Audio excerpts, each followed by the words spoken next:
you.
Oh my gosh. Thank you so much, Sammy. Hello, lovely people of the internet. I had my microphone turned the other way and I did not see the light. Thank you. Um, sorry, you guys didn't hear anything. So professional here. So professional. Thank you, Sammy. Yeah.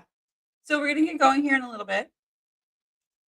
Um, you know, I don't even remember what it was that I just said. But hello, everyone. I'm doing a hangout tonight, and I am very glad that Doubting Thomas is here. Doubting Thomas is the one who kind of inspired this, that he wanted to come in and talk about his perspective on things, which I'm very glad to talk to him because he absolutely does not agree with me on the 12 steps being a cult. He's a member of the 12 steps. I believe that he's like a current member of the 12 steps, current support. I don't know that he goes to meetings regularly, but my understanding is that he did. He'll be here to talk for himself here in a little bit, though. Like that makes me happy that he'll be here to talk for himself. But yeah, I did lie earlier when I said that I was going to get coffee. I don't actually drink coffee anymore. I gave up caffeine a while back, and then I tried decaf, and it turns out that it just tastes like dirt water when there isn't any caffeine in it. To me, anyway. So, you know, now I embrace my inner child and I drink hot chocolate. 'Cause why not?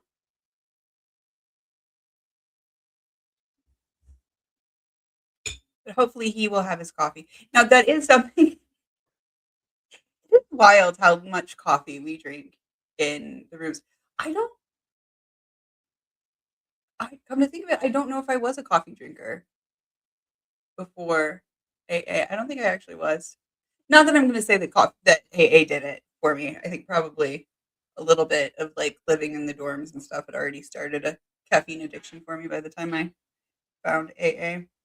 But then when I quit doing everything else, what do we have left to cling to besides nicotine and caffeine, right? So yeah, I don't have a huge plan or anything tonight. I did have like a couple of little backup ideas, but I thought I saw Doubting Thomas in the comments, so he should be on in a little bit. To be fair, making hot chocolate is a lot faster than making coffee. So if he was actually making a coffee, that can take a minute. But yeah, I'm kind of excited. I have to keep it to 2 hours tonight because if I go over 2 hours, I'll have a tendency to continue to go over 2 hours. So this is the promise that I've made to myself. So I will be here until 8 p.m. Central. Don't know what time that is for you guys. I suck at time zone math. Sammy knows. I'm bad at it. Um, but if you can gauge your time zone based on U.S. Central Time for just 2 hours, 2 hours, right? I don't know. I maybe should not have started this by myself, but I'm like just monologuing with nothing to talk about. Yay! It's okay. That's okay. I am excited about the wall behind me. Maybe I'll go full screen.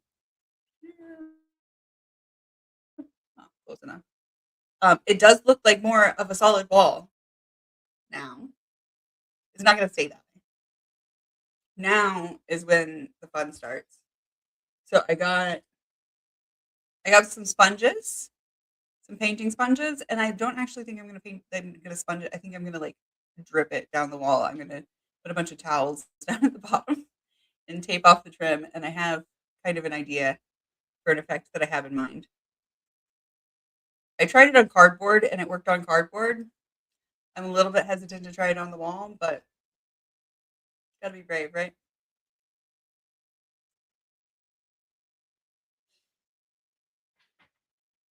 So yeah, If anybody else wants to come in and talk about cults, you're absolutely welcome to. Like I said, the link is. Oh, I should probably pin it. Maybe I should pin it for now.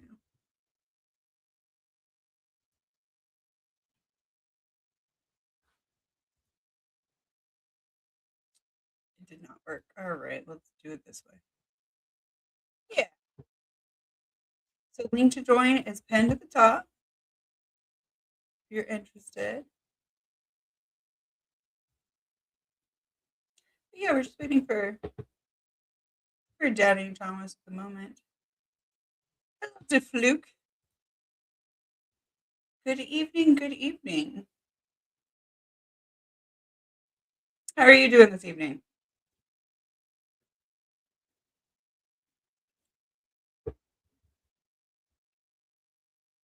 I'll give Thomas a few more minutes. Otherwise, I might grab some videos or something to do some React content too. Since we are going on like 20 minutes now. But yeah. How are you guys doing this evening?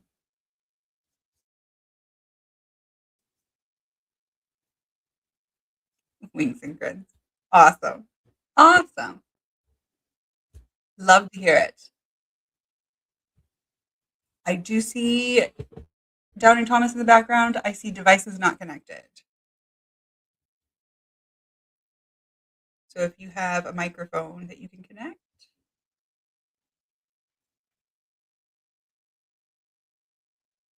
And for most people, I do require like a camera just for a second, but I I know you. So you're good. You just need a microphone.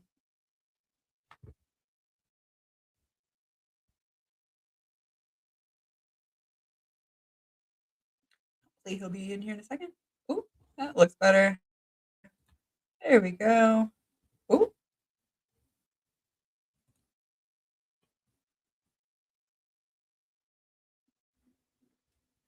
loading.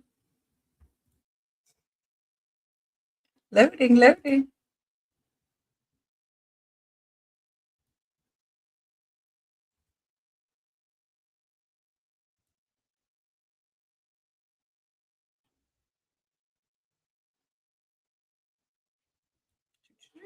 Let's see. It's showing authenticated. I don't know why it's giving me the pinwheel.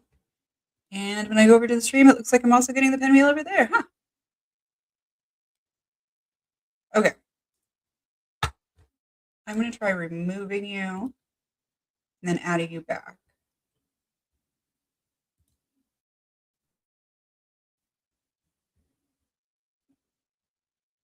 It's not showing me a profile picture or anything, which is weird, but it is showing me that like you're authenticated, like with your YouTube. So that's weird. Drop and retry. Okay, that's fine. I'll be here.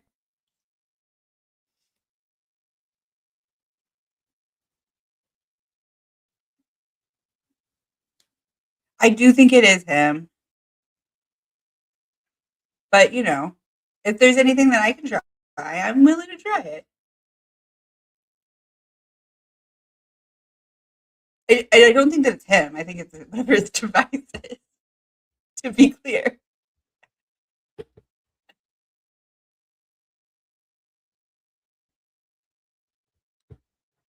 I'll be back in a minute.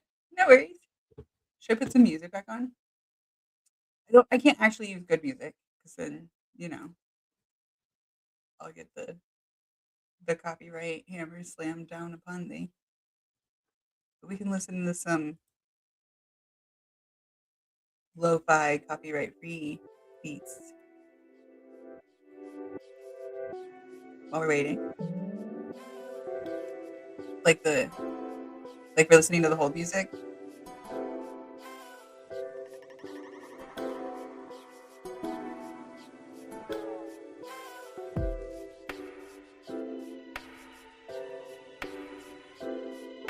You meant it's him with no icon?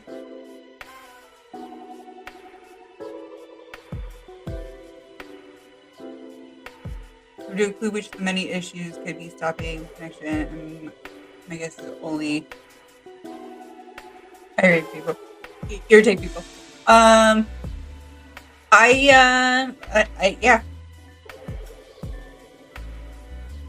Sometimes I can tell, but yeah, like you said, sometimes I just irritate people.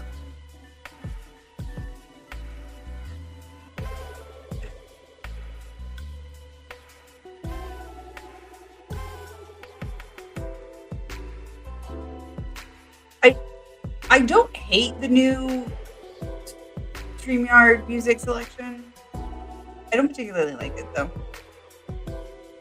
I spent so long not streaming that everything has changed so very much.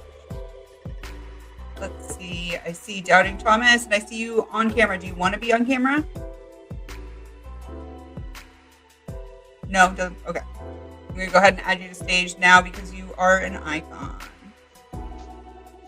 Hello, hello. Welcome, welcome. Hello. Can you hear me all right?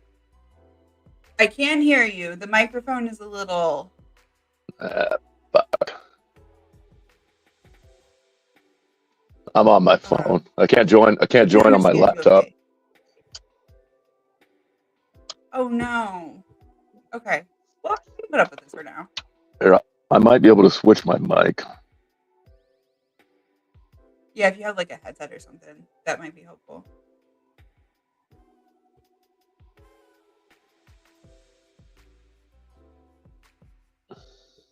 You're the one who inspired this, though. So if I have to put up with it for a little bit, I can put up with it for a little bit. I'll be okay. I'm glad to have you here. Thank you so much for joining. Is that better? Is my audio better? I think slightly better. All right. We'll see what the comments say. Sammy says, whoop, whoop. E.T. Hello, yes, Sammy. Hello, I'm glad to have you here.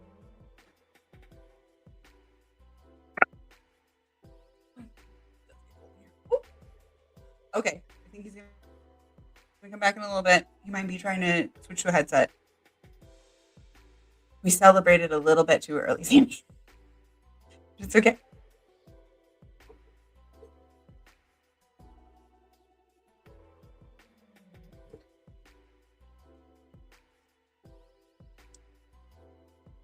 And he's back. And I'm going to go ahead and add you because you're on icon.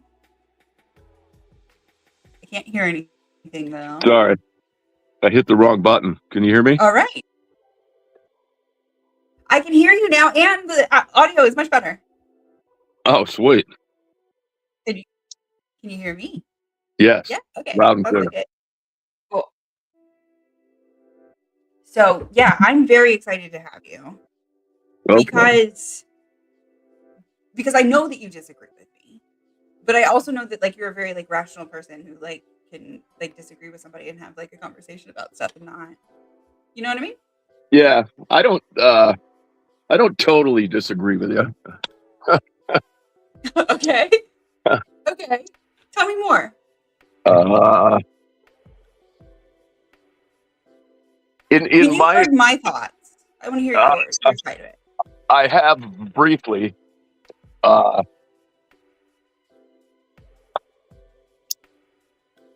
There.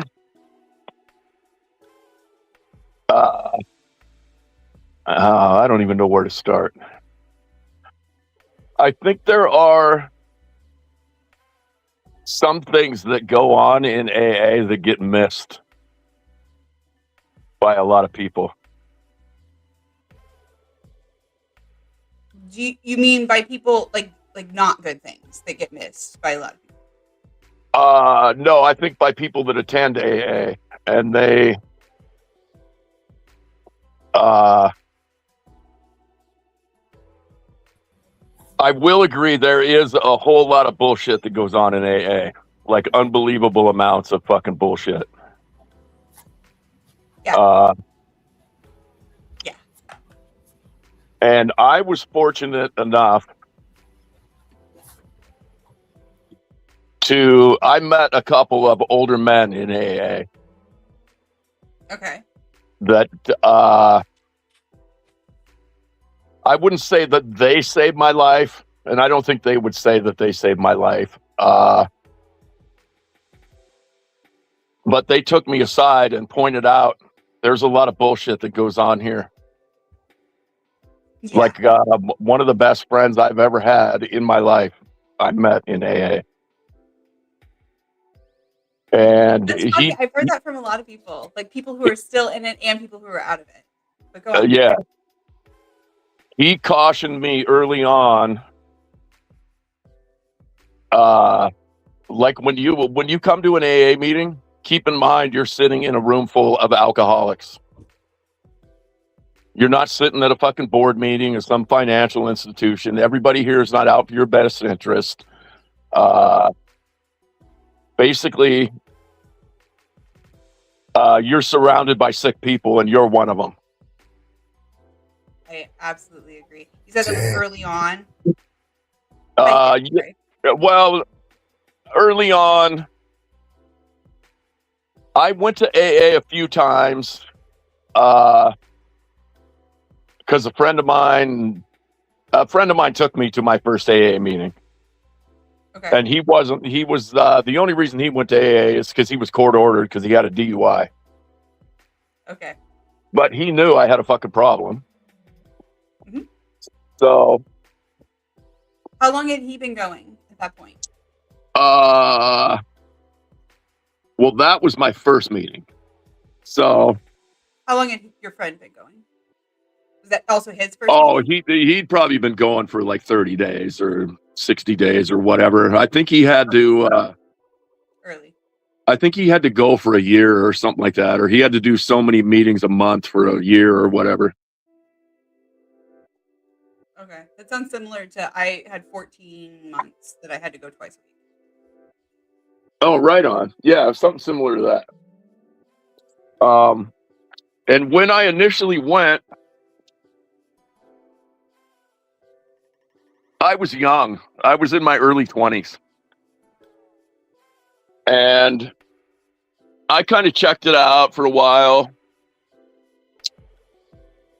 And I thought everybody there was full of shit. Everybody here is older than me. They fucking drank way more than I did. Blah, blah, blah, blah. And then I could stay sober for, I think my first crack at it, I made it 70 days or something like that. And then I got like 90 days one time. This was when you first started going to the rooms? Yes. Okay. This was in the mid 1980s. Okay. But I still thought I didn't want to work the steps. I didn't want to hear about God. Nobody wants to, right? Yeah. People want to like get better. And then what happened for me was what was your rock bottom? If you don't I loved alcohol, but at the time, this was before crack was popular. Okay. But was popular, and I really loved a lot, was we used to freebase cocaine. Okay, so basically like crack cocaine, but yeah. Mm-hmm. Okay. And my rock bottom was I'd been smoking cocaine for a while, and some of the circle of friends that I was in were shooting it up. And I was considering sticking a needle in my arm. Ooh, okay. And for whatever reason, I had what they would call a moment of clarity. Good. Yeah. And you think that was related to AA, the moment of clarity? No, I think it was related to I was very sick in active addiction to all kinds of shit. Yeah. Alcohol, cocaine, weed, whatever. Pills. I used to like pills. But what happened for me was when I was seriously considering sticking the needle in my arm, for whatever reason, I had a moment of reflection. Like,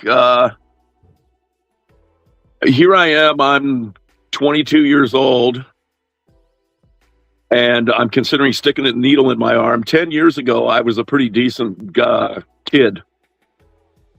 Yeah, you said this is And at 22? yeah, and I just thought, what the fuck? What the fuck has happened to my life in 10 years? Where have I gone wrong? So to make a long story longer, That's okay. I had a sister that was about 4 or 5 years older than me. And I told her, like, I need to go to rehab. And she and my parents came and supported me through the rehab. It's like a 21-day inpatient thing. Good. And I think after that, my basic gist of the whole 21-day treatment program was they should have just hung a big sign on the door, you need to go to AA. So it was an AA, or it was a 12-step based? It was kind of like, I mean, they talked about all the medical facets of addiction and all that shit. And it was a good... And this was in, you said 1980s? That would have been... I spent my 22nd birthday in that treatment center. So that would have been in 87. I spent my 20th birthday in rehab. What's that? I spent my 20th birthday in rehab. Oh, right on. Yeah. Yeah. Birthdays in rehab are the best. They give you like this shitty cake. Like, oh, yeah. So. Made me cry. Yeah. After that, I stayed. I think I made it about 90 days after rehab, and then I relapsed again. Really? Okay. Yeah. And that was again on alcohol or other illicit, like? Definitely alcohol. Yeah, for sure. Alcohol, definitely my drug of choice, for sure. I never blacked out on anything other than alcohol. And was this before you went to the rooms, or you had been going to the rooms and then you just couldn't stay sober, so then you called in the big guns? Yeah. Okay. Yeah, I had been going to rooms. I've been going to meetings, kind of basically to get my parents off my back at one point. Okay, I should clarify for the audience, when I say going into the rooms, I mean like in the 12-step meetings. That's what we refer to it as, in these rooms. When we're in the right. Meetings. And then did you ever do like 90 and 90? Oh yeah, for sure. You did. Okay. Oh yeah. Yeah.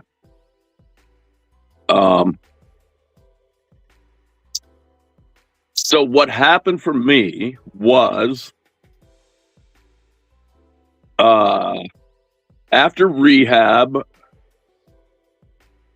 I relapsed. And then I went back, and then I finally got a sponsor. And he was an older gentleman. And basically all he wanted me to do,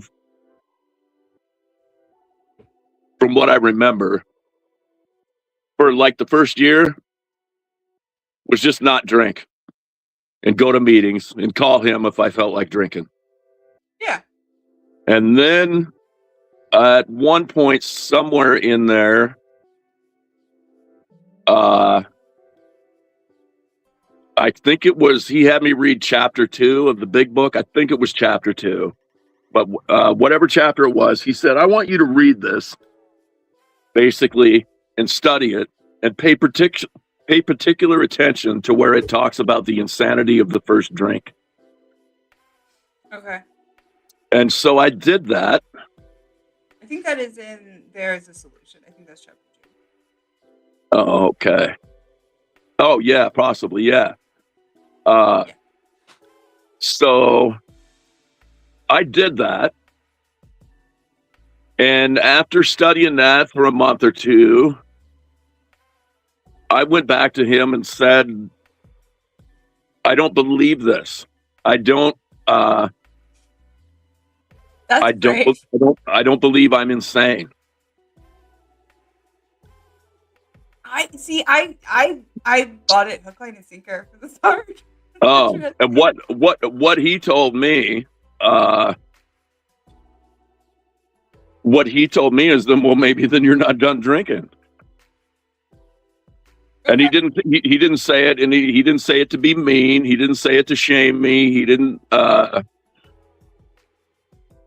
And so I told him, I think I'm going to go back out. And he said, okay. And he said, he told me,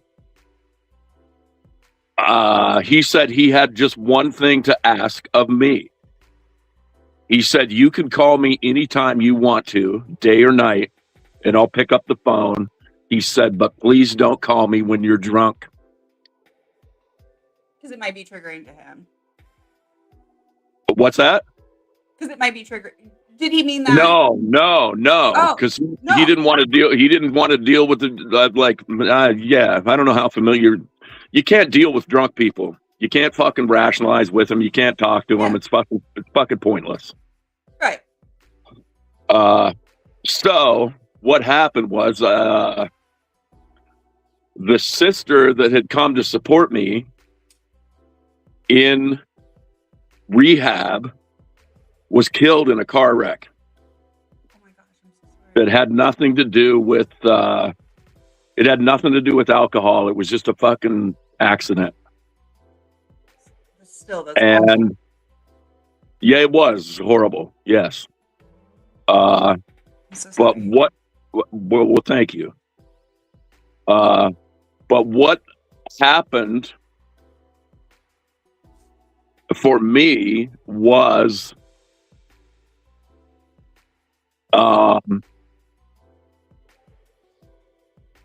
when we first initially got the news, I thought I really don't want to drink anymore. Kind of as an homage to her, sort of. But Yeah. what really hit me,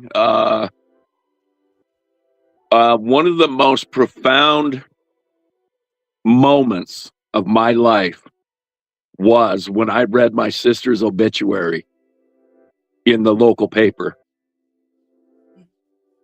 And that, because that was probably 10 days after she passed, right? The obituary doesn't come out right away. Yeah. But seeing that in black and white, I just had it was like that's all that's left of my sister is this synopsis. That was her life. You know what I mean? And it's like, There's well, so no, much I know that. more I to it. know what that's you not. mean, but yeah. I know that's not true, for sure. Yeah, good. But But I get what you mean. That it felt like so empty and so. it just affected me in a deep way, like to the core of my being. And I didn't want to. I didn't want to continue living my life the way I had been. Basically. Yeah, makes sense. And she was the one who helped you get into the 21-day program and stuff. So like, you know, Yeah. you didn't want to. You wanted to honor that. You wanted to honor what she helped you start. You know, on that path. Yes. Yeah. And so after that, I decided to go to AA and participate 100%. I was going to do everything that AA suggested to me. And when that didn't work, I was going to go drink myself to death. Oh, That was my plan going in. And so we're lucky that you got something out of it. oh yeah, We're lucky you're here. yeah, I called my sponsor back, and like I hadn't talked to him for a couple months. And I asked him, like, and I told him what happened with my sister and asked him if he'd still be my sponsor. And he said, yeah, sure, obviously. Right. So, I want to know more about, if you don't mind. I don't know. Your friend that basically kind of gave you a warning about, because nobody gave me that warning. And I kind of had to learn for myself from trial and error, and luckily didn't get into like too much trouble. But like I hear a lot about, particularly women, unfortunately, in those rooms, do not get fucking warnings. That sounds like a warning that like everybody should get. Oh, Tell me more about that. I had warnings, mostly from women or young girls, like girls, whatever, in high school. The circle of friends that I hung out with in high school, I was approached by 3 or 4 that I can remember, different girls that told me, you're a really nice guy when you're not drinking. Okay. But when you're drinking, you're a whole different ball of wax. You turn into a mean, angry. It's sometimes, or just like I said, I basically drank to fucking black out. Like that was the fucking goal for me. So that definitely, to me, sounds like early on you had like alcoholism tendencies, like early. Yeah, I was probably alcoholic by the time I was 16. Like I started drinking at like 14. I started drinking when I was really young too. Yeah. I've got pictures of me like with a glass of wine in my hand when I was like 10, 11 years old. Yeah. And then, like I said, the guy that took me to my first AA meeting, I'd known him since first grade. And he was going because he got court ordered. And he knew I had a problem. And when people pointed out that I had a problem, most of the time early on, I would just tell them to go fuck themselves. So like AA, has like a lot of just sayings that like, one that I still fucking agree with that I first heard in the rooms was, if somebody has told you once that you're an alcoholic, they might be fucking with you. If 2 people have told you that you might be an alcoholic, you're definitely an alcoholic. Right. The best definition I ever heard, and that came from the guy I was just talking about, my first sponsor.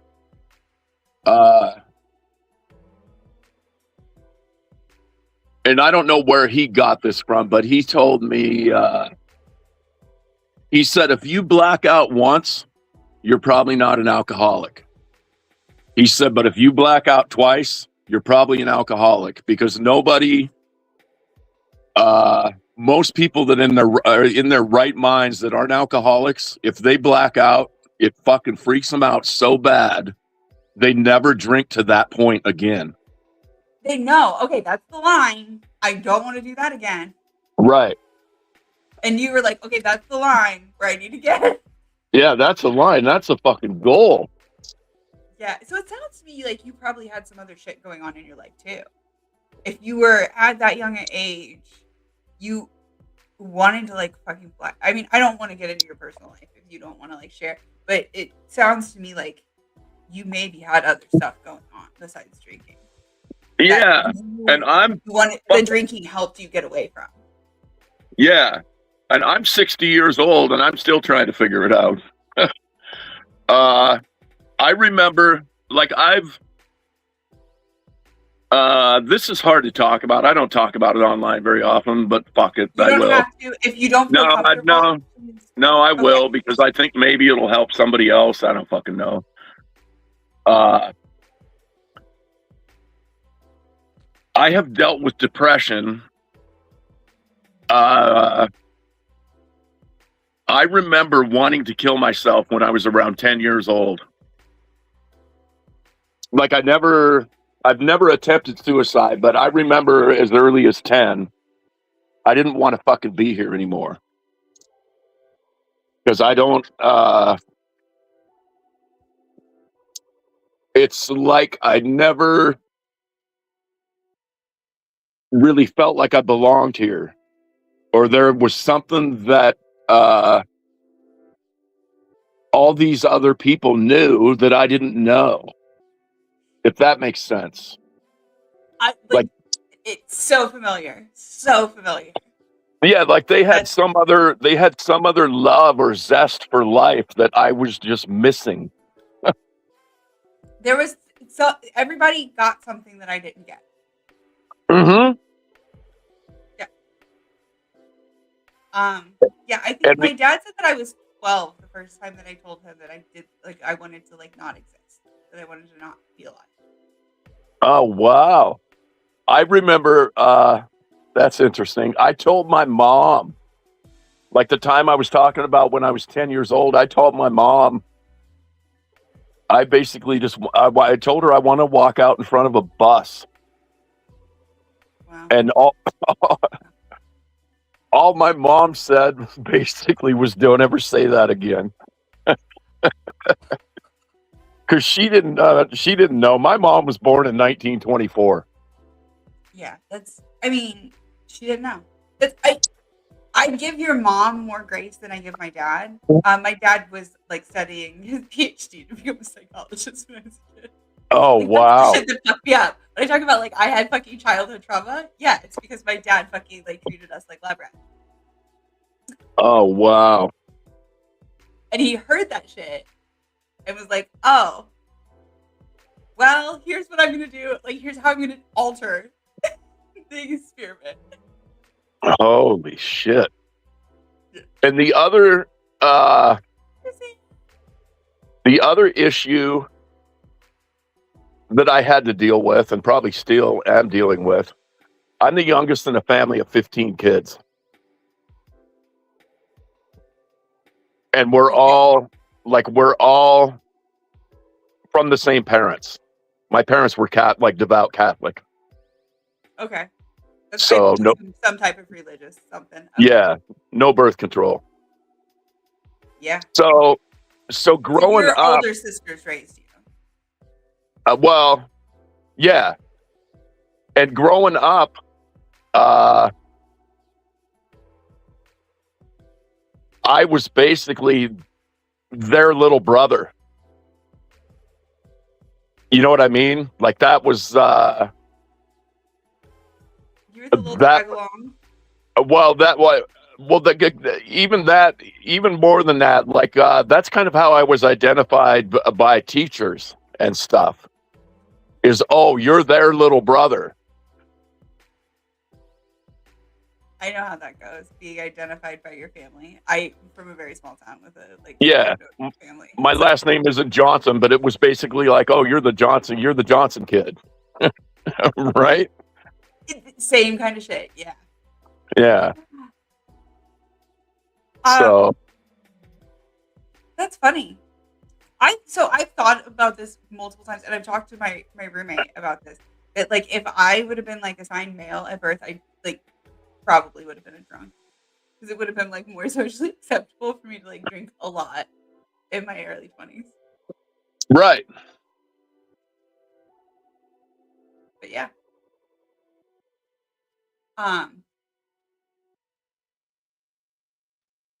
Yeah, I think it's interesting. But you think that you wouldn't have been able to get sober at all without AA? Yes. I don't. Do you think do you think with today's modern medicine and like smart recovery, and I need to look up the name of that medication that they can give you that like breaks the reward center, like the connection to the reward center. Like, do you think if today you would be better off with medical intervention or with AA from the start? I think I would still. That's an interesting question. I kind of am on the fence about that. Okay. Like I think I told you last week or what. I've been to in the last 15 years. I've probably been to 10 meetings. That's what. Okay. I kind of just for you because I thought I remembered that, but I was like, yeah. Let me hear it a little bit, and he can say for himself. That's what I thought that you said, that you like went to. You've probably been to like 1,000 meetings in your lifetime. Oh yeah, like, easily. Maybe like 10 in like the past few years. The first 10 to 12 years, yeah, I easily attended over 1,000 meetings. I met my first wife in AA. Well, she passed away, but it was. Oh, I'm sorry. Yeah. I really was joking. Oh, I know. No worries. It was that was in 2006. Still feels pretty recent. But I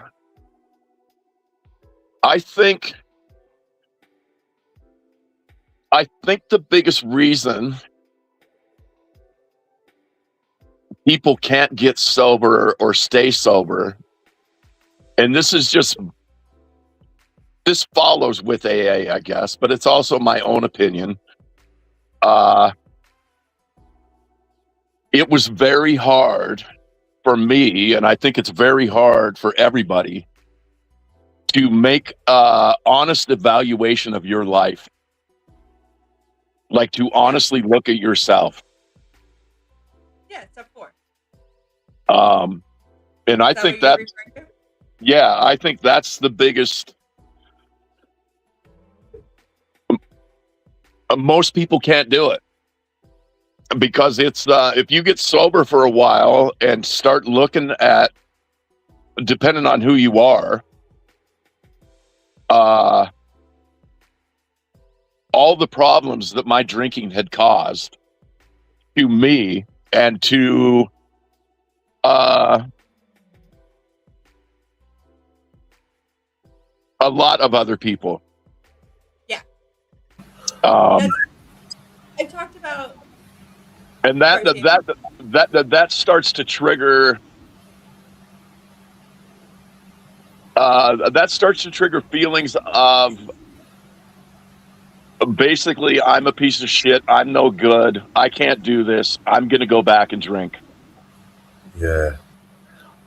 I remember, I've never been addicted to alcohol, but I had other addictions.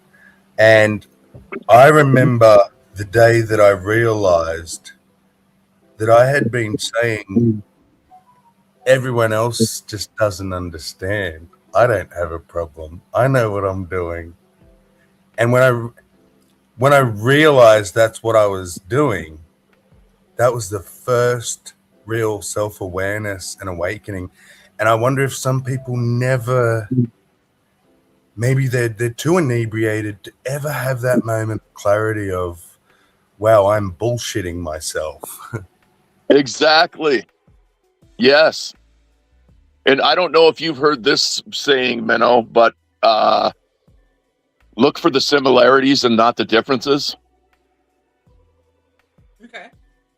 I was taught that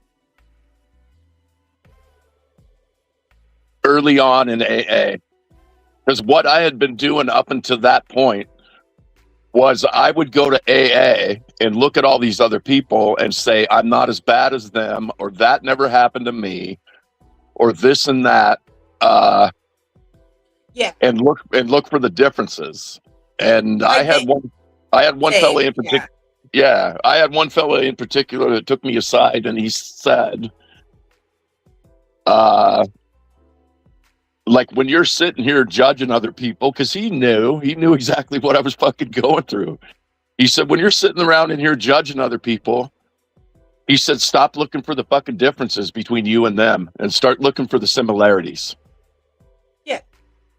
Yeah, I went through that early on too. And that's why I say, like, I think that there is something about like doing the step 4. There is something to it about that like there is a certain maturity that you need to like gain. And I think for a lot of people, they missed that. Like you were saying, like you started drinking when you were like 16 years old. So like at 16 years old, you likely had like some type of like arrested development in that, where you 100%. were, and I'm not trying to like put words in your mouth or like make any accusations, but like you never went through that like with your peers, where like your peers were like able to call you out and like you were able to like hear that with a sober mind and like fucking deal and like, you know what I mean? That's what it's sounding like to me. Right. And like you needed to go through that with your step 4. And I think that there are a lot of people who do need to deal with that. I don't necessarily think that it's something like we have to work the steps every fucking year. Like, what the fuck? Like that's stupid. And like you're saying, like, okay, you don't go to meetings all that often. It sounds kind of out of the rooms. But like that was something like my sponsor was like, every year you need to do a step 4. And like every year you need not just the step 4, but 5, 6, 7, 8. Like, you know, and it's a lot. Yeah, that's not in the book anywhere.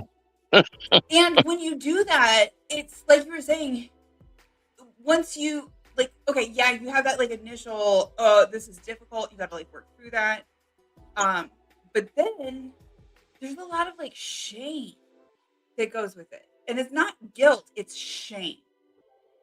And the difference to me is that guilt is something that like you can work through and you can like take responsibility for that and like you can move through guilt. Shame is something that just like clings. But there's nothing you can fucking do about shame. You just have it. Right. Well, I'll go all the AA on you, basically right out of the book. I wouldn't see a need to work the steps every year because that's what the 10th, 11th, and 12th step are for. You continue to take personal inventory, and when you're wrong, promptly admit it. Yeah, and that's huge. I don't even think that you necessarily need to have it. I mean, like if you bump into somebody at the grocery store, like I don't need to fucking like take a personal inventory and like go, you know what I mean? Like I can just be like, oh, excuse me, sorry. Right. Yeah. But you know, that's I think my problem with it is that, and so the group that in multiple groups around here, there's multiple groups around here. It's like the idea is that the 12th step in working your 12th step, that means working all 12 of them every year. Huh.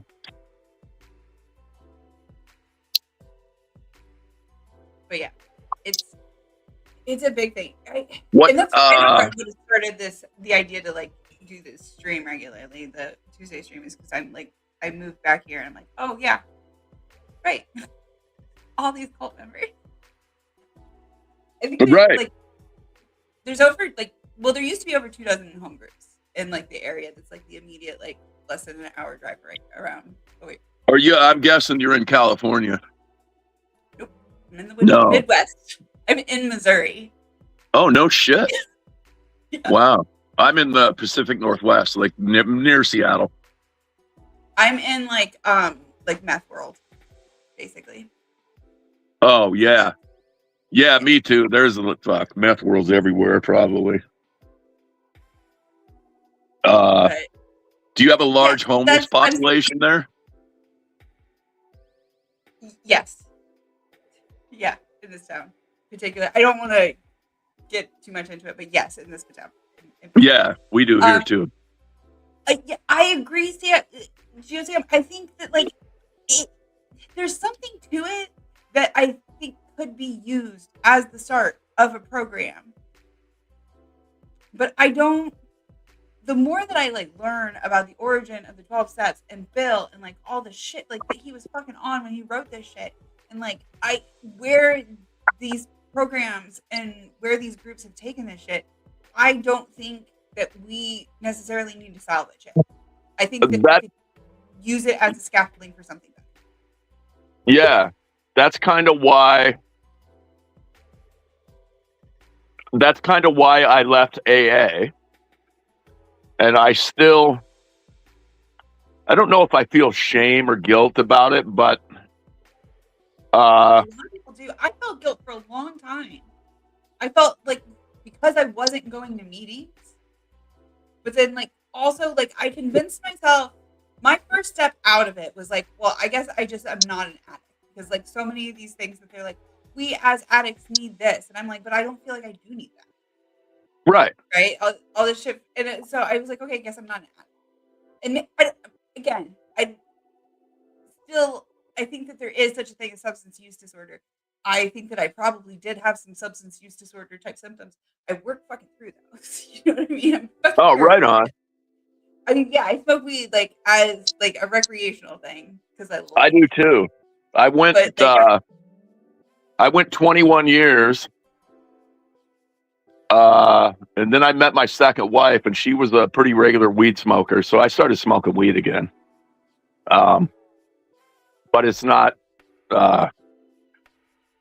at 21 years old.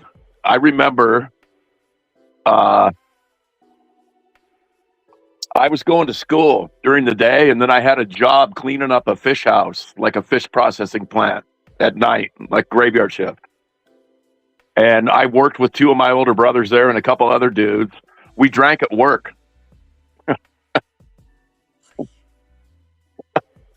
Because there was nobody around, right? And the foreman that we had, he drank too. And as long as we didn't fuck anything up too bad, nobody gave a shit. But anyway, I remember at 21 years old. not me, but my coworkers.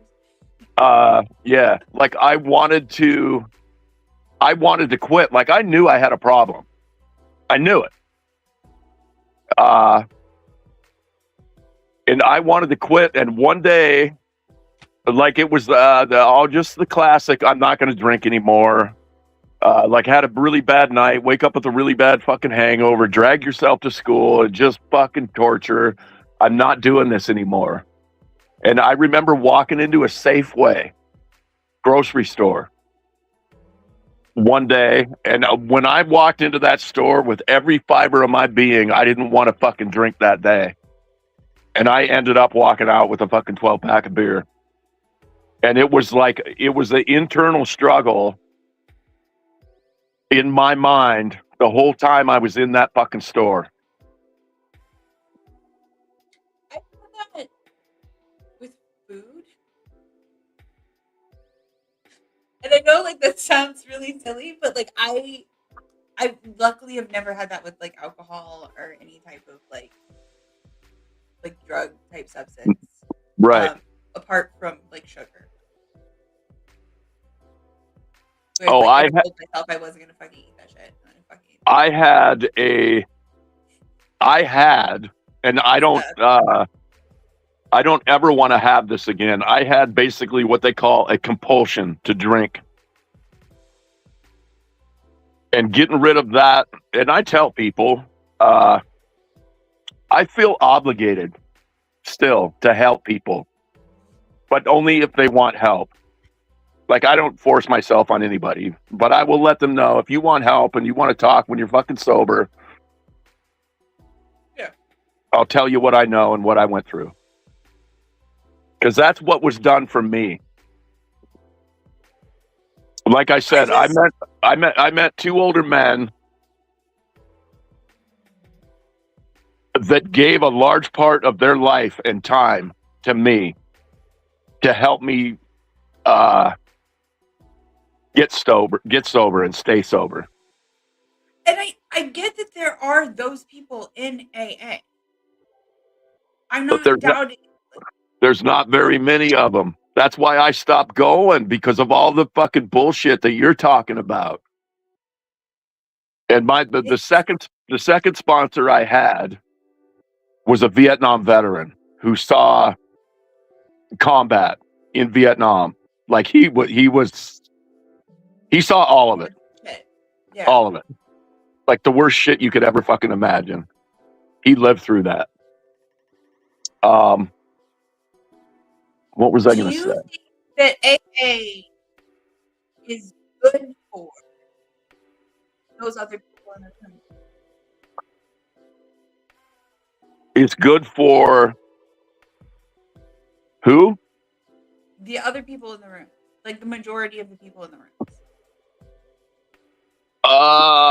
think it's an overall benefit to their life? It depends. That's an interesting question. It depends. It depends on who you are, because I'll tell you another thing that you and I probably both agree on. There are people in AA meetings that prey upon other people. Yes. There are people there to just fucking get laid. They don't give a fuck about anybody's fucking sobriety.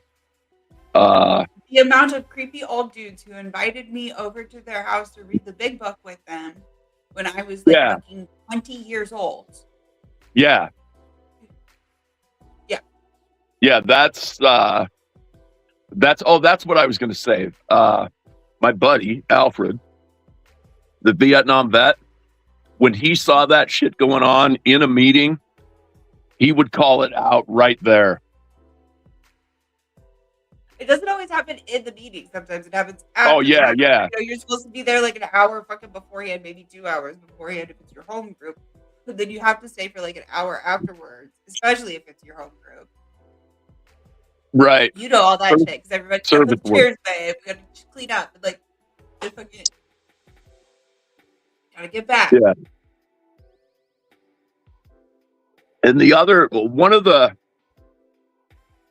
my first wife, like I said, I met my first wife in AA, and we used to go to meetings, or we go out to coffee with the people from the group after the meetings. We had a pretty cool circle of friends that were staying sober, and everything was cool.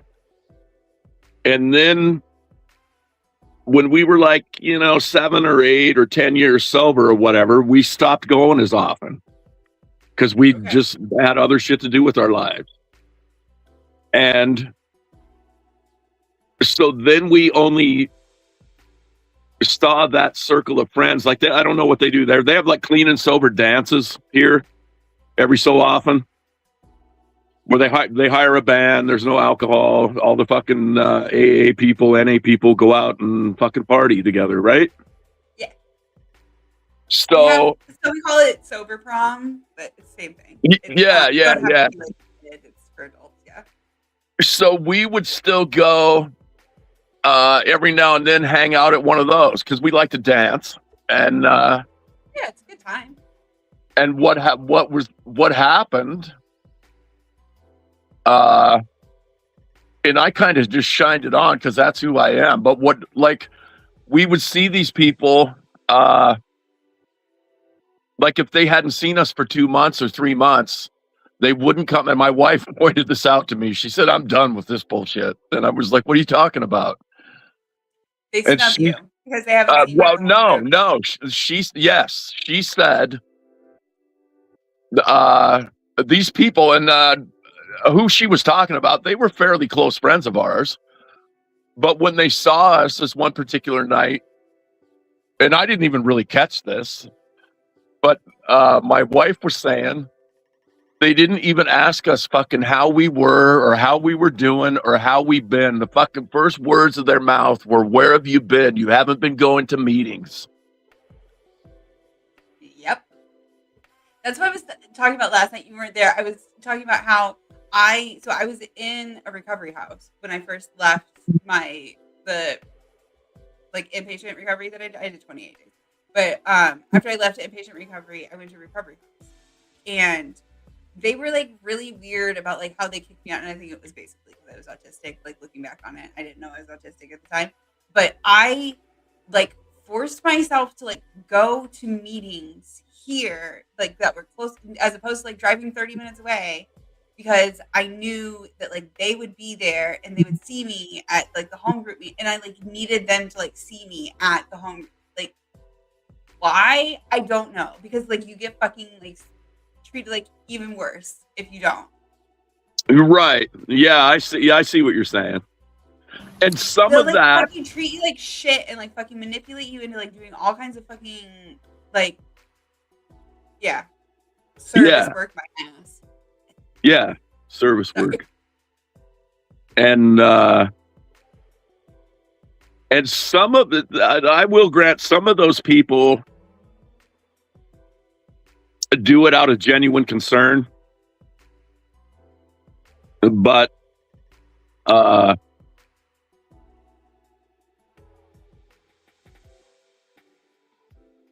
it just gets to be kind of a clique thing, I guess.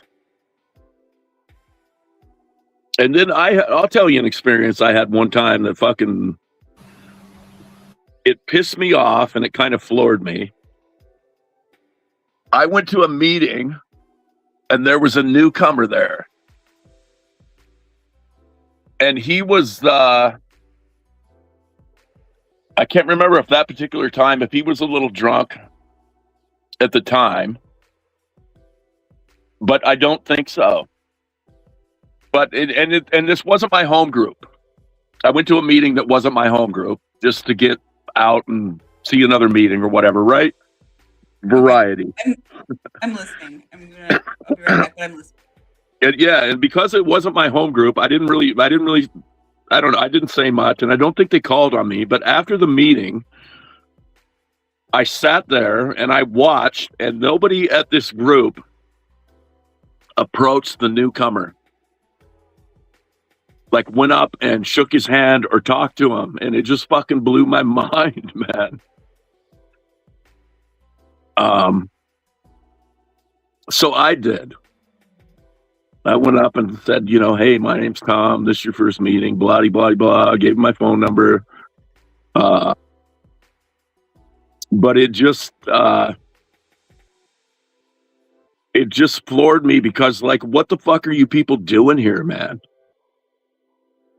If you got a newcomer that came here and you can't fucking go up to him and say anything to him after the meeting because you're too busy fucking planning whatever the fuck you're gonna do with your evening, it's like you're missing the whole fucking point.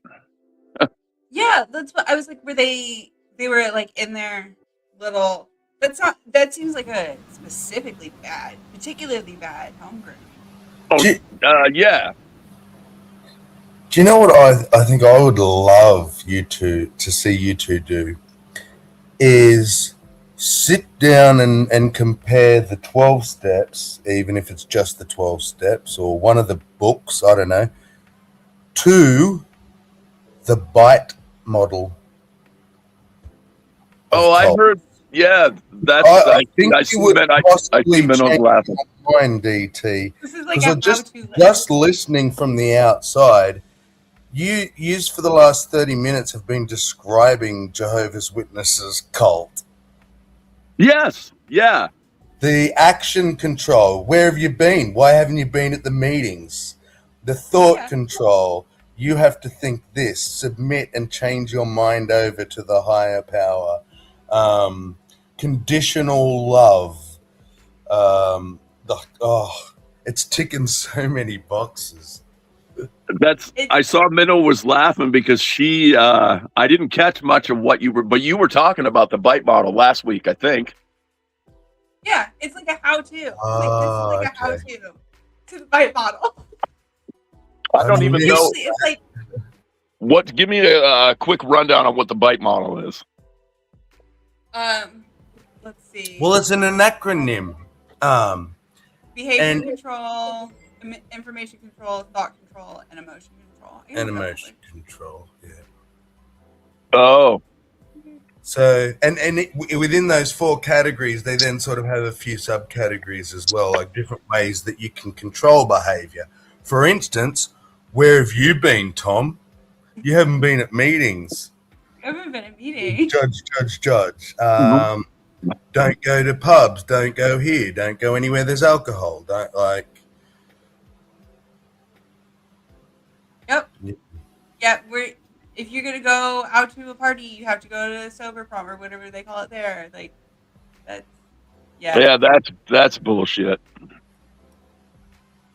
I That's don't, I could I never don't. like get seen out when I worked. So I worked at like a welding shop, and like the guys would go out for like beers after work, and they would just like go out to the bar, and like I would of course get invited to go out to the bar with them. Wouldn't necessarily drink, but if anybody fucking saw me, if anybody's like spouse saw me, if it like yeah, Oh God yeah, forbid. In a yeah. pub. What were you doing at the bar? What were you doing at the bar? And my I answer was to that was shop. none of your fucking business. I remember one time there was when I lived in the recovery house, there was one of my roommates like went by the other one's work, and it was like after work, and because we had to like do something where like we like told them what our work hours were or whatever, and she's like, well, it might have just been like that we were keeping like they would keep track of like how many hours that we worked, so we had to work a minimum, and so she might have just like offhanded said, and then she's like, well, I knew that they closed at such and such a time, so I like went and drove by there, and like her car wasn't there, and like she ended up like interrogating her, and she's like, yeah, like the people from like next door came over and like invited us over to like, because it was literally like a restaurant with a bar next door, and they were like, you like agreed to go, and she's like, yeah, like I just started like working at this place, I'm not gonna like be like a fucking weirdo. And I Right. can't remember, she got like some reprimand for it, that she was like in a bar. Yeah. It's like It yeah, took me times. Let's see, I did fuck one time I relapsed. It was a Saturday. I went to fucking 5 meetings that day. Like I went to a breakfast meeting at 7, a meeting at noon. See, that just seems like I heard about this guy. This was a few weeks back. He was talking about that he during COVID, like basically had where he was just not doing well, and then got online on the Zoom meetings and was like watching like 5 and 6 like in like 5 and 6 meetings a day on Zoom, and like it really messed with him. It's like Hey, and the weird thing that happened to me was I was pretty sure I was going to drink again. Like I probably had 82 days, somewhere in there. And the thought came to my mind, I should call my sponsor because I want to fucking drink. And the next fucking thought that went through my mind is if I call him, then I'm not going to drink. So I didn't call him, and I fucking ended up down at the bar getting hammered. question about that. If you said you had like 83 days at that point, Yeah. right? If you had not been in the rooms, would you have even known that you had 83 days? Probably. You would And here still have I'll been tell you. that fixated on it? I'll tell you why. Here's why. When I finally quit, like I haven't had a drink since the day my sister passed away in '88. For a year and a half, it took a year and a half before I realized I didn't think about taking a drink once yesterday. But would you have kept thinking about taking a drink every day if you weren't in meetings talking about taking a drink every day? No, I would have drank. Okay. I see guys who are like, they've been coming to meetings for like literally like 10, 13 years. And like, they maybe have like they might get a couple years sober here and there. And it's like, I wonder if they, like once they're over that hurdle, would it, and maybe it is like a year and a half, 2 years, 3 years, something like that. But like at that point, would it not be healthier to like not be around people who are constantly reminding you of drinking Uh, and telling you, possibly, oh, you're an addict? You know what I possibly. mean? Yeah, I know what you mean. I think I was thinking this earlier. I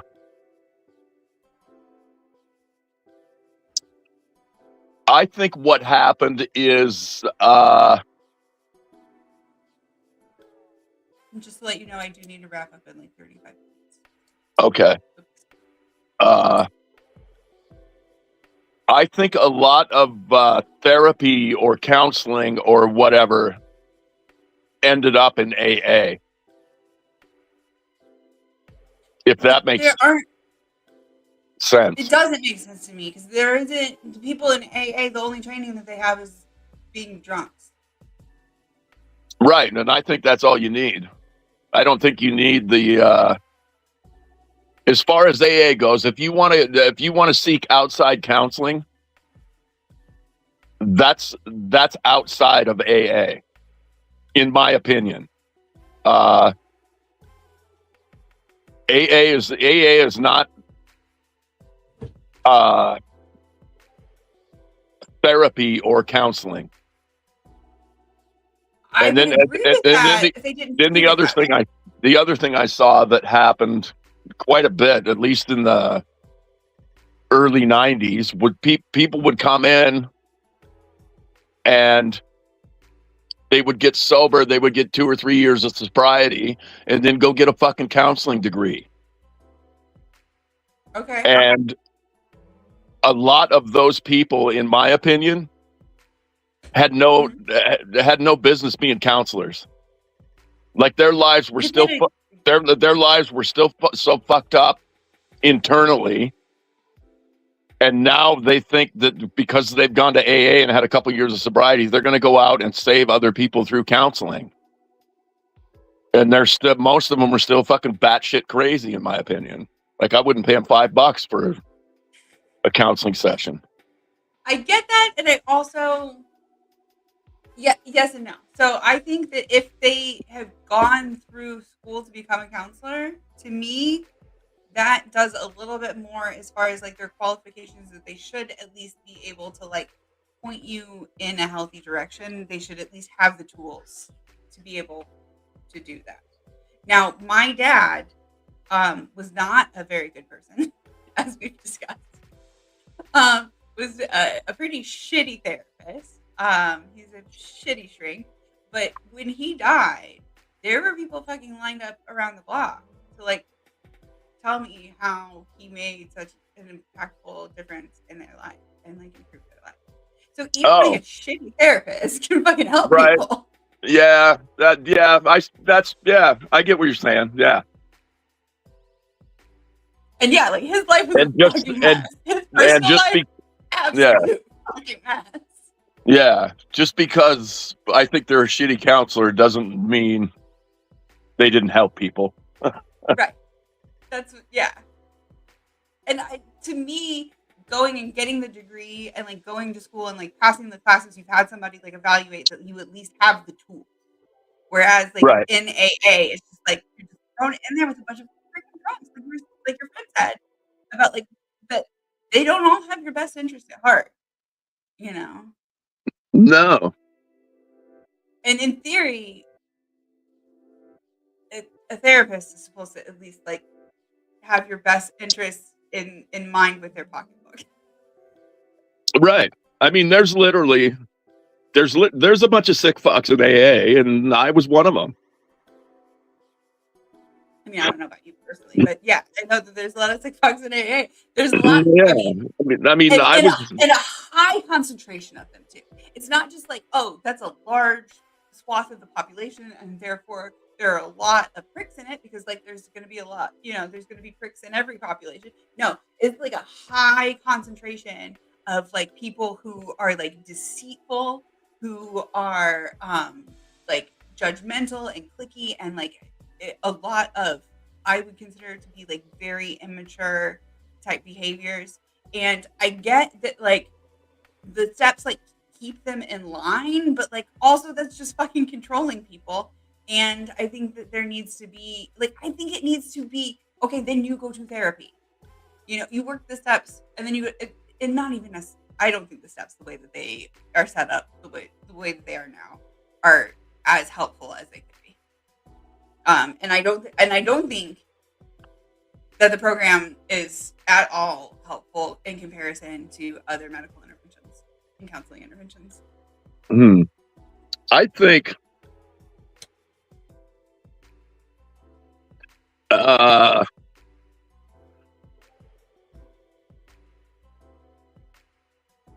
I think confession is a good thing. I think the fifth step is I think it's very free. I think it's very freeing. Do you think that you should be confessing all of your sins to a group of addicts? Of people who are, like, have a history of drug abuse? The only I only did a formal fifth step 2 times, and the only reason I did it twice was because when my first sponsor passed away, I got another sponsor. You had to rework the steps when you got a new sponsor? I didn't have to. I did my first time. Yeah. I got a new sponsor once, and they made me start at the beginning again. And then I got a new sponsor the second time, and because it was like in the same, not in the same home group, but like in the same area, basically. I don't know what, but like the same cluster, they were fine because they had seen me working. But yeah,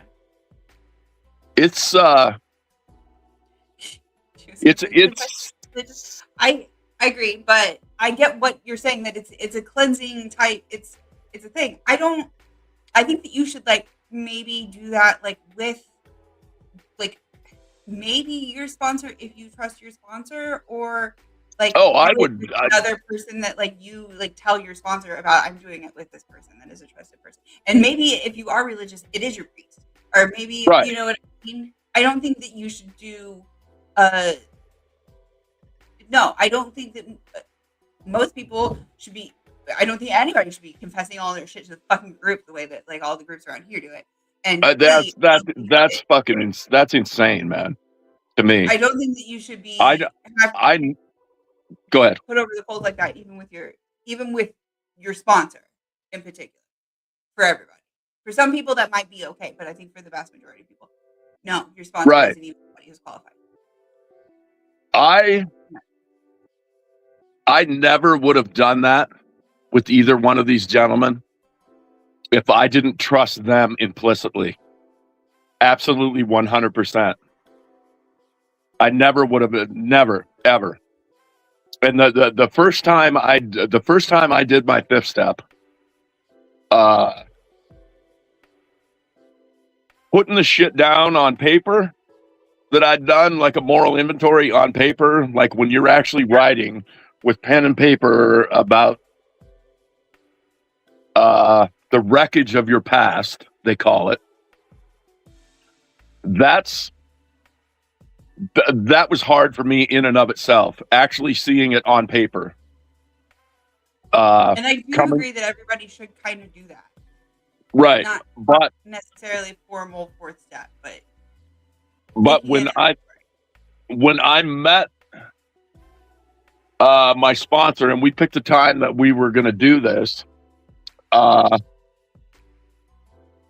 kind of thought everything was going to be okay, and it was. But what happened to me when I started talking to him about the wreckage of my past, actually talking to another human being and telling them this, at one point, I was almost literally gagging on the words that were coming out of my mouth. You know what I mean? Yeah. And that's hard. That was the cleansing part. It was good for me to get all that shit. Like the best way I can describe it, you probably heard this too. You're only as sick as your secrets. Now, when you did you said you did do a 4-bowl 4-step. It was just with your sponsor. Yes. Okay. And I would tell, I mean, I'd still share my story in meetings, but I wouldn't. I definitely wouldn't go into detail of what I fucking told my sponsor. Okay. Because it's not necessary. Now, And it's are you religious? Were you raised religious? yeah, I was raised in the Catholic Church. I'm basically an atheist. I don't think the question of whether a God exists or not is just fucking nonsensical. I don't even really understand. But I don't think it's really something the human mind can grasp. Okay. So when you surrender to a higher power, who is it that you're surrendering to? I alternately used. I think I was still a bit of a believer in Jesus going in. But after that, I just used the group or AA as a whole as my higher power, or nature, or music was my higher power for a while. I like that. Yeah, I was told that it was like if you don't believe in a higher power, that you at least need to believe in the group as a higher power. Yeah, you can use the group. I've heard that. That's isn't that in the We Agnostics? Probably. Okay. It's been a long time. Like I basically had the whole big book fucking memorized at one point in my life. We do, don't we? I luckily don't have it anymore. There's a lot of it, like the chants and stuff, that I still, or when I hear it, it's like I'm sure Sammy probably has like prayers that like when people start saying the prayer, like you just know the rest of the prayer, even though like. Oh yeah, for sure. And there's if I go to a meeting now, I don't. There was a point where I wouldn't like hold hands in a circle. But I will. I will join the circle. But if they're praying, I will just stand there and not pray. Yeah, I never did pray. Like and again, I think about it now, and I think that like I am in some ways lucky that I was always sort of like one of like the bad kids of the group. Like I was always getting in trouble for shit, and I was just like, whatever. Like I'm not religious. Like what am I like praying to the group? We're all saying the shit. Like you guys can hear it. You're saying it. Right. But they would still get on me. And like they would get on me for, we were supposed to like once a month go to like an Al-Anon meeting if like we had anybody else in our family that like we acknowledged as being an alcoholic. And like because my grandfather was fucking drunk, literally died before I was born. Never met the man. But I was like getting in trouble like every other month for like not going to my Al-Anon meeting. Right. So much. Geo made a comment in there. The whole thing. Basically, I'll see if I can break this down in a nutshell. The whole thing about the higher power. I agree with you, Amaros. I see that. Sorry, I didn't want to breeze past that.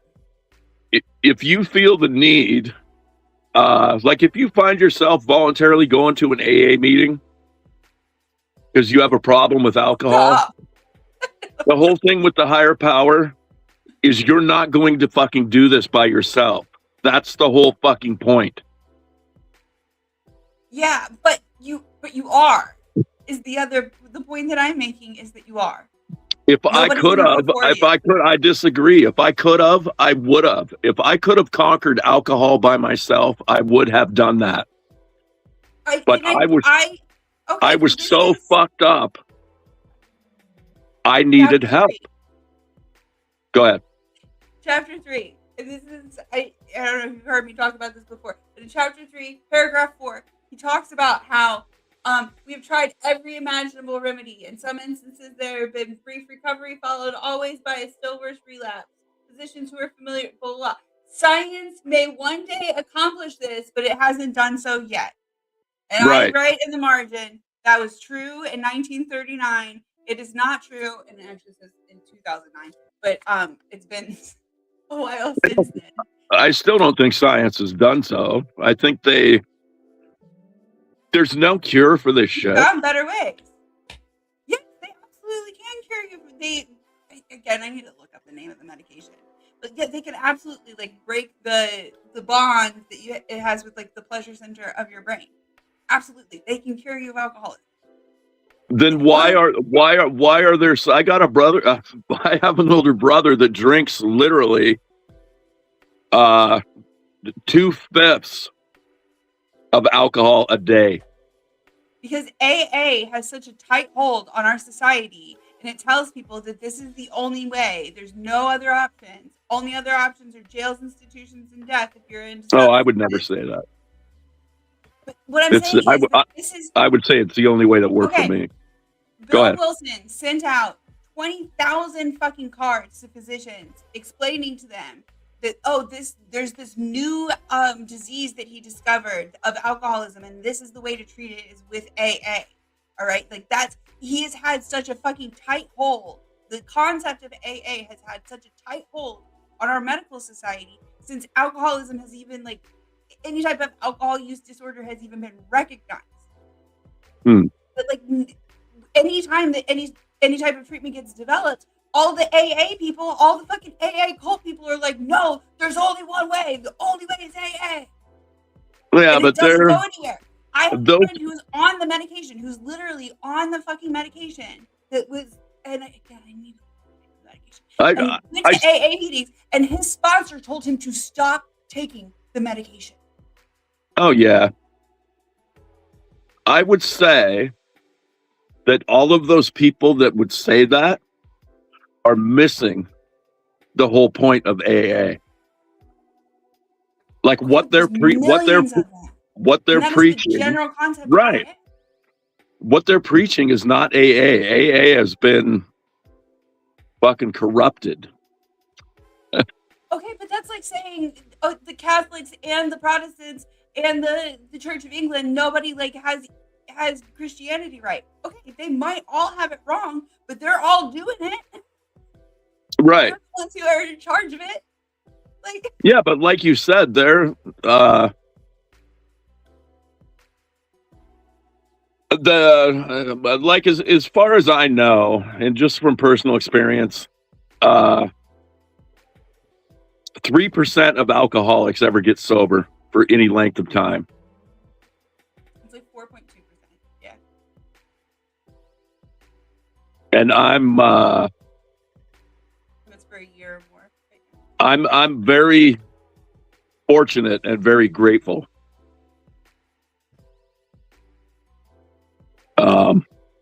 But I would never say AA is the only solution. It's just that's what worked for me. It says it's the only solution. Chapter 3, paragraph 4. It says it's the only solution. Well, does it? Or does it say, oh, I think it says that defense must come from a higher power. No. The defense against the first drink. That's a different chapter, apparently. It's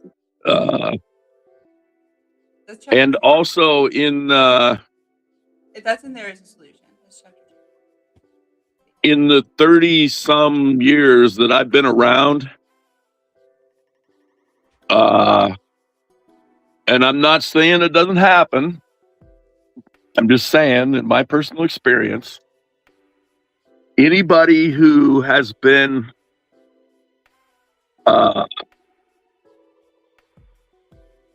sober, like I know a few people that were sober for 20 years and then decided basically that they weren't an alcoholic anymore or that they could control their drinking.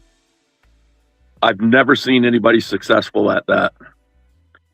Anybody I've ever seen that happen to, their lives went drastically downhill. But The last time I had a drink was not this past New Year's, but the New Year's before that.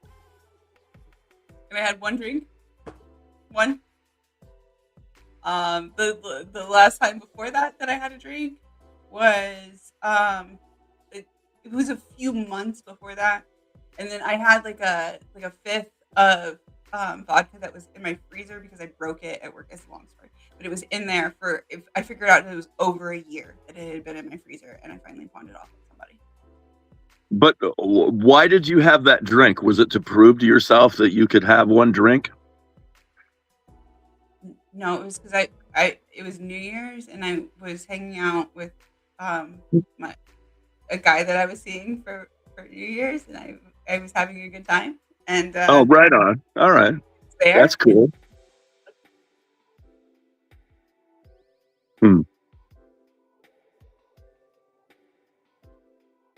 Yeah. Yeah.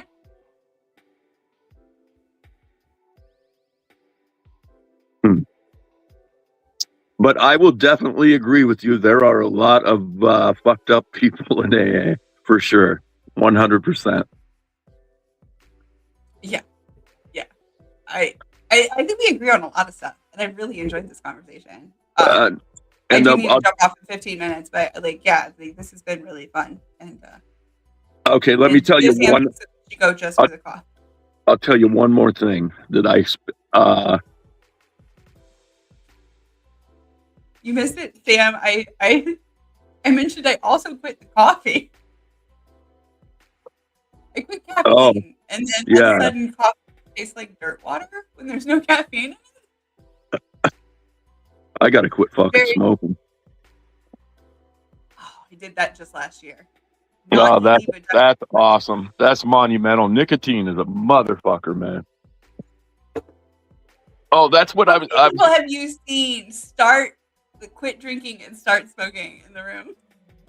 Right. Like they got to do something. So they'll start smoking going to the rooms because everybody there smokes. And we just stand outside and like chain smoke for an hour before the meeting. And then quickly after the meeting, and then we go back in and put up chairs, and then we go. Right. You know how we were talking about earlier how I like growing up, I felt that basically everybody else knew something or had something that I didn't have, had some sort of zest for life or whatever. Yes. Like I never really felt like I belonged. AA was one of the first places in my life I ever felt I belong here. Yes. Yeah, you're like, and it's because you learn to like look for the similarities and not the differences. Right. Yeah. And so this is funny to me, but I had this was I think probably my first year in the rooms. Yeah, it had to be because I was in the recovery house. And I was like talking at this like with my extended family kind of gathering. And I was like talking about this recovery house and like saying how it was like a family, you know? And this one relative who was like kind of like a black sheep of the family was like, is that like really like healthy though? It's like that seems like a little bit like maybe cultish.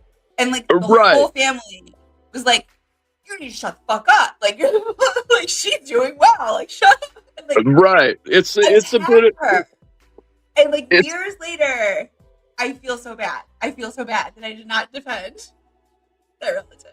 It's a bit of a double-edged sword. Like my mother, the two people that my drinking and my drug use affected the most were my parents. Easily, hands down. Same. And there's like some mutual resentments there. Yeah. No, I never. But my mom was a saint, basically. Okay.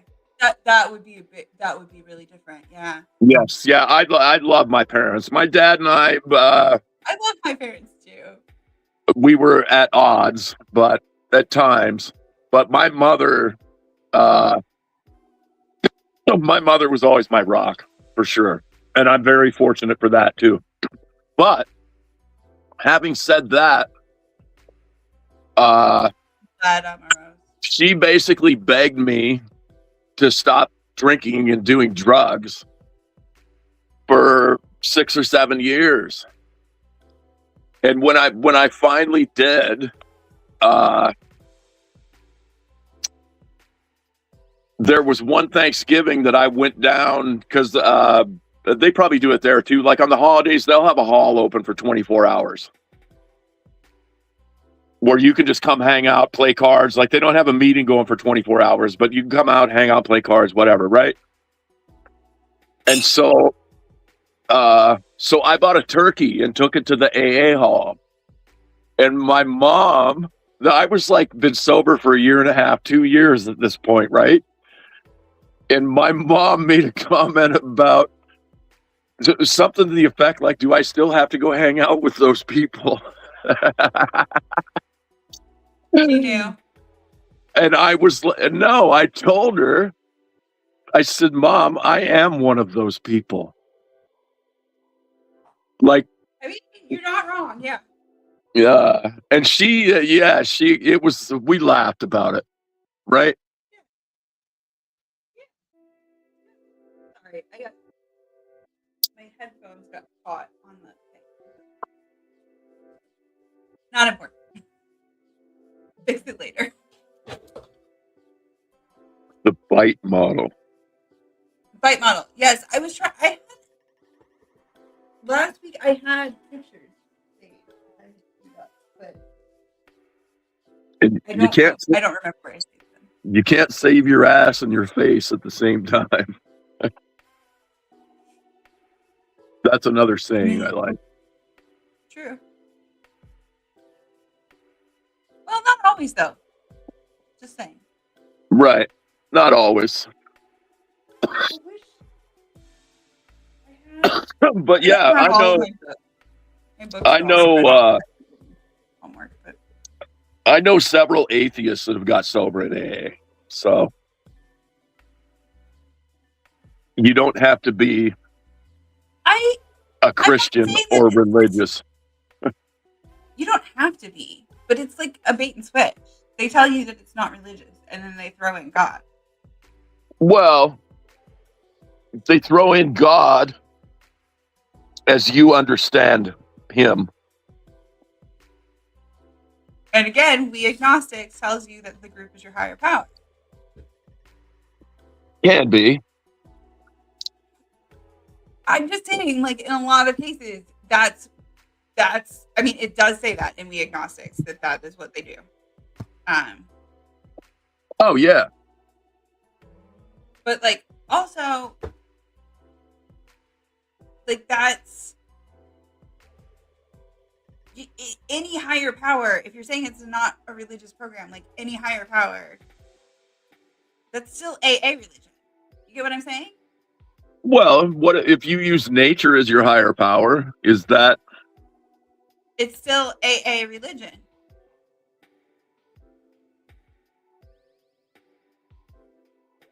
I think I see what you're saying. He based it off of like a religious principle that a guy made, that a pastor made for his, like that was his religious philosophy for his group.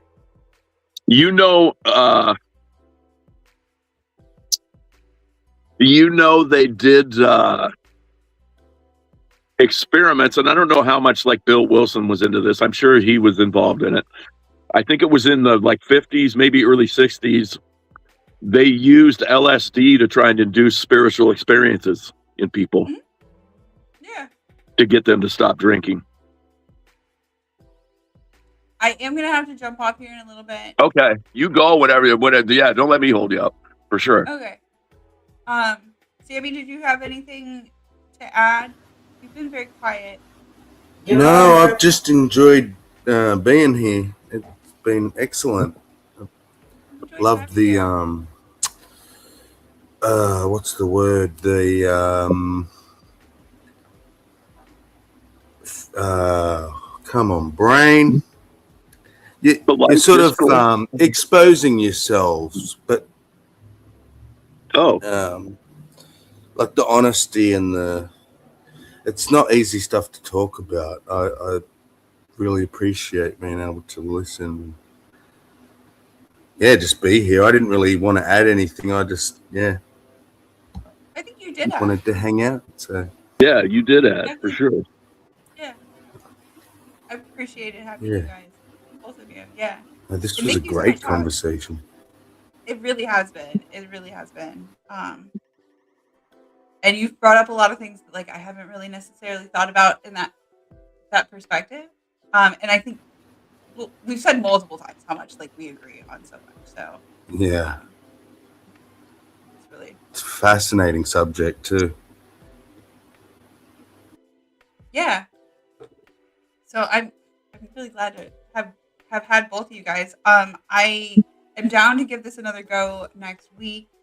Like I said, I do need to keep it to 2 hours just because I'm in school this semester and stuff. So I'm trying to keep on top of my time. But Right yeah, on.